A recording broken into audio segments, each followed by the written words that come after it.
میں نے اپنی کتاب دعاؤں کی قبولیت کے سنہرے واقعات اس کے اندر ایک بڑا خوبصورت واقعہ لکھا ہے۔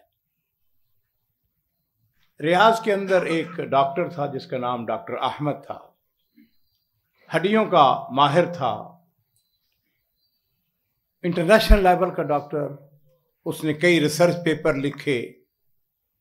ایک دفعہ حکومت نے پروگرام بنایا کہ اس کو ایوارڈ دیا جائے، اس کی صلاحیتوں کا اعتراف کیا جائے۔ ایک انٹرنیشنل کانفرنس بلائی جاتی ہے جس میں باہر کے ملکوں سے بھی لوگ آتے ہیں جنہوں نے ریسرچ پیپر پڑھنے تھے۔ ابہا یہ سعودی عرب کا بڑا مشہور شہر ہے، یہاں پر اس طرح ہمارے ہاں مری ہے، ٹھنڈا علاقہ ہے، گرمیوں میں اس کا موسم بڑا اچھا ہوتا ہے۔ وہاں پر وہ انٹرنیشنل کانفرنس ہونی تھی۔ ریاض سے وہاں تک تقریباً 1.5 گھنٹے کی فلائٹ ہے، اور یہ انسان کی فطرت ہے کہ جب اس کو ایوارڈ ملنا ہو یا اس نے ریسرچ پیپر پڑھنا ہو وہ بڑا ایکسائٹڈ ہوتا ہے۔ ڈاکٹر احمد کی بھی کیفیت یہی تھی۔ اس نے اپنی سیٹ بک کروائی، شام کو پروگرام تھا، صبح 10 بجے اس کی فلائٹ تھی۔ پروگرام کے مطابق وہ جہاز میں بیٹھا، فلائٹ روانہ ہو گئی۔ تقریباً فلائٹ آدھا گھنٹہ چلی ہوگی، 45 منٹ کم و بیش، کہ اعلان ہوتا ہے۔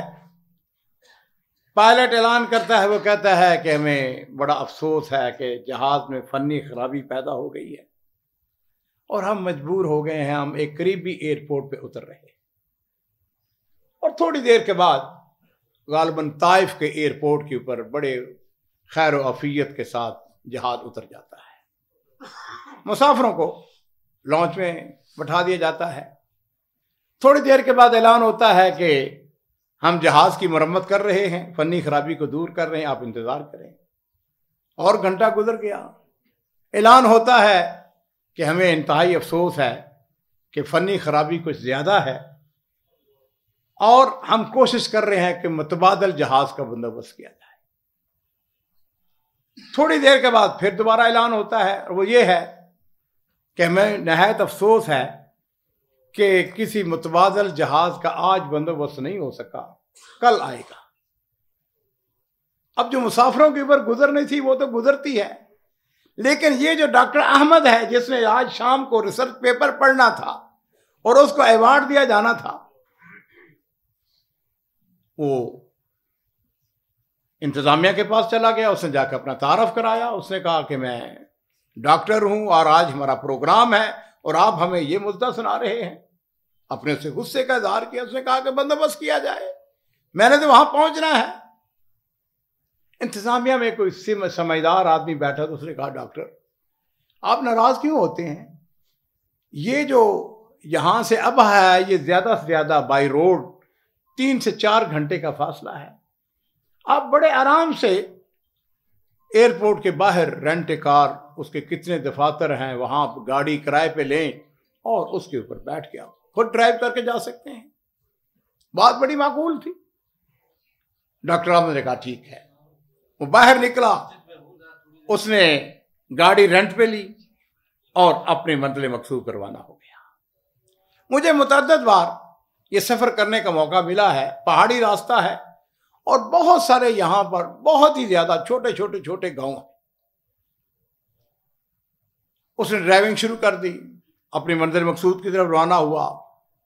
آدھا گھنٹہ گزرا ہوگا، پونا گھنٹہ گزرا ہوگا کہ یکدم موسم خراب ہونا شروع ہو گیا۔ آسمان کے اوپر بادل چھا گئے، آندھی آئی، طوفان آیا، شدید بارش شروع ہو گئی۔ مجھے یقین ہے کہ آپ کو بھی کبھی کبھار ایسے موسم سے پالا پڑا ہوگا۔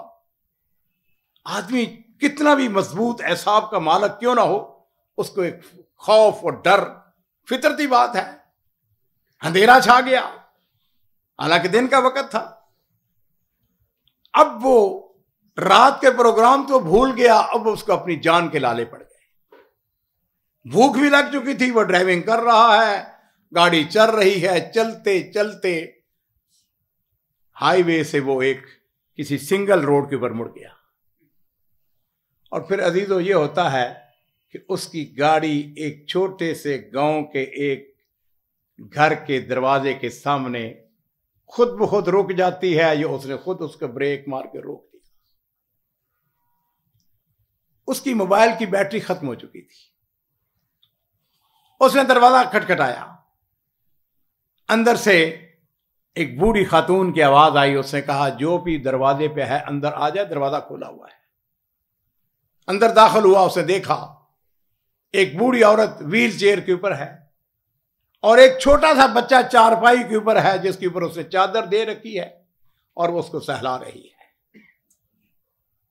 اس نے کہا بیٹا لگتا یوں ہے کہ تم مسافر ہو، راستہ بھول گئے ہو، بھوک بھی لگی ہوئی ہے، ایسا کرو کہ وہ سامنے کچن ہے، اس کے اندر تمہیں کھانے کے لیے کچھ مل جائے گا۔ کہنے لگا اماں میں تو اس لیے آیا ہوں کہ میں آپ کا موبائل استعمال کر سکوں، میں اپنے جو لوگ ہیں ان کو میں بتا سکوں، ان کی مدد لے سکوں۔ اس نے کہا بیٹا کس بات کرتے ہو، یہ چھوٹا سا گاؤں ہے، یہاں پر بجلی وغیرہ کوئی نہیں ہے، تم کھانا کھاؤ۔ وہ کچن میں چلا گیا، اس نے جا کے بھوک لگی ہوئی تھی، اس نے کھانا کھانا شروع کر دیا۔ اس دوران میں اس بچے نے رونا شروع کر دیا اور وہ جو بوڑھی عورت ہے وہ اس کے لیے دعائیں کر رہی ہے، بچے کو سہلا رہی ہے، اس کو تھپتھپا رہی ہے۔ جب اس نے کھانا کھا لیا، کہنے لگا اماں یہ بچہ کون ہے جس کے لیے آپ اتنی دعائیں کر رہی ہیں؟ کہنے لگی بیٹا بات یہ ہے، یہ بچہ میرا پوتا ہے، یتیم الابوین ہے، اس کے دونوں ماں باپ فوت ہو چکے ہیں، اور اس بچے کو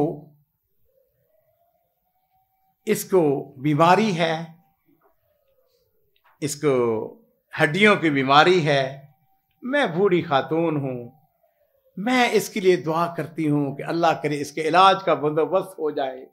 میں نے بڑے ڈاکٹروں کو پتہ کیا ہے، بڑے علاج کرائے ہیں، مجھ کو پتہ چلا ہے کہ ریاض کے اندر ایک احمد نامی ڈاکٹر ہے جو ہڈیوں کا ماہر ہے، لیکن میں بوڑھی عورت ہوں، ایک چھوٹے سے گاؤں میں رہتی ہوں، وہ اتنا بڑا مشہور ڈاکٹر ہے، وہ ہم غریبوں کی کہاں وہ علاج کرے گا، وہ میری بات کہاں سنے گا، میری اس تک کیسے رسائی ہو سکتی ہے، میں اس تک کیسے پہنچ سکتی ہوں؟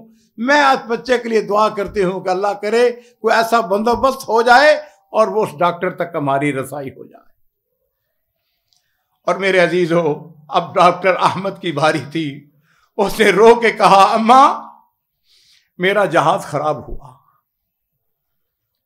موسم تبدیل ہو گیا، بارش آئی، آندھی آئی، طوفان آئی، اور اللہ نے مجھے تیرے دروازے پہ لے آیا، میں ہی وہ ڈاکٹر احمد ہوں جس کی تم تلاش کے اندر ہو۔ اب اس بچے کا میں علاج کروں گا، تمہیں اس کے بارے میں پریشان ہونے کی ضرورت نہیں۔ امن یجیب المضطر اذا دعاہ، کون ہے مجبور اور لاچار لوگوں کی دعاؤں کو سننے والا؟ وقال ربکم ادعونی استجب لکم۔